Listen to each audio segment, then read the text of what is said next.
Okay, Mohan గారితోనే మనం మాట్లాడతాం. మన దగ్గర ఏ వెరైటీస్ దొరుకుతాయి బ్రో? మన దగ్గర పుల్కా కాడ నుంచి ఓకే, లైవ్ పుల్కా పుల్కా ఉంటుందండి మన దగ్గర స్పెషల్. అది కూడా మన గోధుమ రొట్టెలతోటి. ఓకే. ఇవాళ రేపు రొట్టెలు చాలా మంది ఇక్కడ మన స్టాల్స్ రొట్టెలు అనేది ఎవరు అవైలబిలిటీ పెట్టరు. అవును. బట్ మన స్టాల్ ఏంటంటే స్పెషల్ ఏంటంటే రొట్టెలు లైవ్ ఉండాలి, అది కూడా వేడివేడిగా. పుల్కాలు గోధుమ పిండితో చేసినట్టు. సో అది కూడా వితౌట్ ఆయిల్, మనం మంచిగా ఒక డైట్గా మెయింటైన్ చేసినట్టుగా ఆ రకంగా ఫుడ్ మనం చేసుకుంటూ హైజీనిక్గా. సో పుల్కాల తర్వాత మన దగ్గర ఉండేది white rice, bagara rice, biryani, చికెన్లో 5 వెరైటీస్ ఉంటుంది, బోటి, తలకాయ, మటన్ కర్రీ ఉంటుంది. 5 ఇక్కడ 7 చూసాను నేను. ఉంది ప్రెసెంట్ 5 నడుస్తుంది. మన దగ్గర వెజ్ కర్రీస్ ఉంటుంది.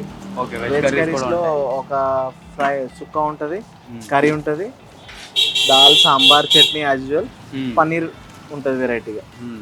ఇవి మన దగ్గర ఉన్న వెరైటీస్ అండి. చూస్తుంటే అన్ని నూరు ఊరిపోతున్నాయి, మామూలుగా లేవు అసలు.